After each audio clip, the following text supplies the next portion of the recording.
आगे देखना है नंदलाल बोस आगे इन्होंने क्या किया। तो कुछ इम्पोर्टेंट चीज़ें हैं, जैसे 2011 में आया था संथाल जीवन पर सबसे ज़्यादा इन्होंने स्केचिंग किया था, ठीक है ना। 2011 का प्रश्न है, TGT की बात कर रहे हैं। तो ये संथाल जो है, जो जनजाति है, उस पर बहुत सारे लोगों ने कार्य किया है, जिन्होंने सबसे ज़्यादा रेखांकन किया है, यानी कि रेखांकन यानी कार्य किया है इन्होंने। और नंदलाल बसु को जो है शिव सिद्ध कलाकार कहा जाता है, क्योंकि इन्होंने भगवान शिव पर, भगवान शंकर पर इन्होंने, और उमा और जो है एक उमा और सावित्री, ठीक है ना, उमा और भगवान शिव सती, तो इन्होंने लगभग बहुत सारी पेंटिंग बनाई है, इसीलिए इनको शिव सिद्ध कलाकार कहा जाता है। दूसरा, ये नव बंगाल शैली का संस्थापक या नियो बंगाल शैली का संस्थापक ये भी आ चुका है, ये भी आ चुका है, ठीक है ना। और नंदलाल बसु जी के जीवन पर एक डॉक्यूमेंट्री फिल्म, रंगीन डॉक्यूमेंट्री फिल्म बनी थी, यानी कि किसी कलाकार के जीवन पर पहली बार डॉक्यूमेंट्री फिल्म बनाई गई थी, जो कि 50 मिनट की थी, ठीक है ना। और यहाँ पे आएंगे तो राफेल और माइकल एंजिलो के जो चित्र थे, उनकी जो है ये प्रतिलिपियाँ बनाते थे। और नंदलाल बसु जी का उल्लेख अवनींद्रनाथ टैगोर ने अपने आत्मकथा जोड़ा साकू धारे में इन्होंने किया था, और वो जिस चित्र का उल्लेख किया था उसका नाम सती का त्याग है। उस अपनी आत्मकथा में इनका उल्लेख किया और इनके चित्र का उल्लेख किया था अवनींद्रनाथ टैगोर जी ने। और पल्ली अधिवेशन, कांग्रेस के पल्ली अधिवेशन में इन्होंने किसान जीवन का चित्रण किया था, और ये संविधान की पांडुलिपि की सज्जा भी नंदलाल बसु ने किया था, जिसमें इनके सहयोगी थे राम मनोहर, ठीक है ना। और जो पद्म भूषण जो हम लोग पुरस्कार के बारे में जानते हैं, लगभग सारा डिजाइनिंग इन्होंने ही किया था, ठीक है। आगे आइए, इन्होंने ढेर सारी बुक इन्होंने लिखा था।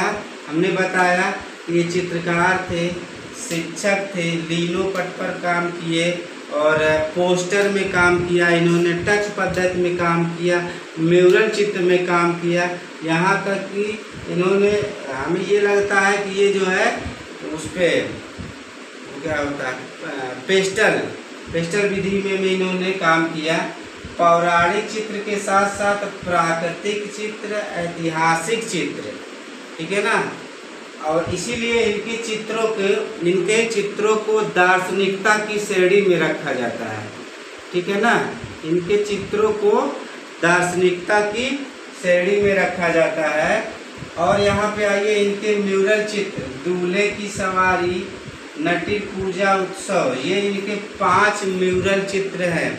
5 म्यूरल चित्र में आया है, इसलिए ध्यान से पढ़ना है। नटी पूजा उत्सव, जलता हुआ देवदार वृक्ष, गंगा अवतरण बड़ौदा में बनाया था इन्होंने, पांडवों का हिमालय आरोहण, ठीक है ना। ये इनका म्यूरल चित्र हो गया।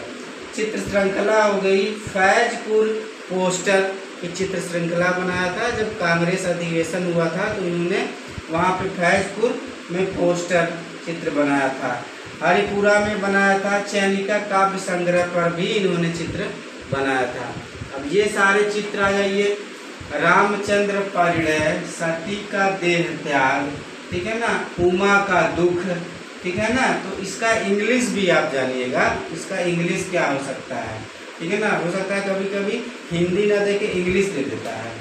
भीष्म प्रतिज्ञा, कौरव और पांडव शतरंज खेलते हुए, शिव का विषपान, सरस्वती या बीड़ा वादनी, महिषासुर मर्दनी, मछुआरे के मध्य ईसा, बुद्ध और मेमना, दांडी मार्च, 2 महिलाएं, सपेरा, बिरहड़ी, तूफान, ठीक है ना, राधा का विरह मतलब राधा का दुख जो है, शिव और सती, उमा की तपस्या, भूमि जोतता किसान, यह राष्ट्रीय संग्रहालय नई दिल्ली में है।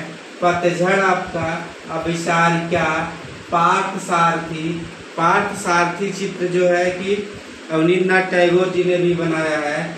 संथाल कन्या, ठीक है ना, संथाल ये इनके मतलब लोक कला जनजाति पे इन्होंने चित्र बनाया है। सावित्री और यम, ठीक है ना, माँ और शिशु तो लगभग सभी कलाकारों ने एक बार तो जरूर बनाया होगा। रिटर्न ऑफ बुद्धा, दांडी कूच, अरहर का पौधा, प्रतीक्षा इनका चित्र नई दिल्ली में है। तो कुछ जैसे इम्पॉर्टेंट है ये समझिएगा, ये पांचों म्यूरल चित्र इम्पॉर्टेंट हैं, ये तीनों इम्पॉर्टेंट हैं। ये देखिए रामचंद्र परिणय, सती का देहत्याग, उमा का दुख, शिव का विषपान, ठीक है, महिषासुरमर्दनी, ठीक है, दांडी मार्च, ठीक है, जरा ये राधा का विरह, शिव और सती, उमा की तपस्या, भूमि जोतता किसान, ठीक है ना, बहुत महत्वपूर्ण ये चित्र, ठीक है ना। इसके बाद अगर आएंगे ये दांडी कूच हो गया, ठीक है ना, रिटर्न ऑफ बुद्धा हो गया, ठीक है, अभिसारिका हो गया, अभिसारिका में अवनींद्रनाथ टैगोर ने भी चित्र बनाया है। तो इतना अगर याद कर लेंगे तो 2-3 प्रश्न आपका पक्का है, फंस जाएगा, ठीक है ना, क्लियर।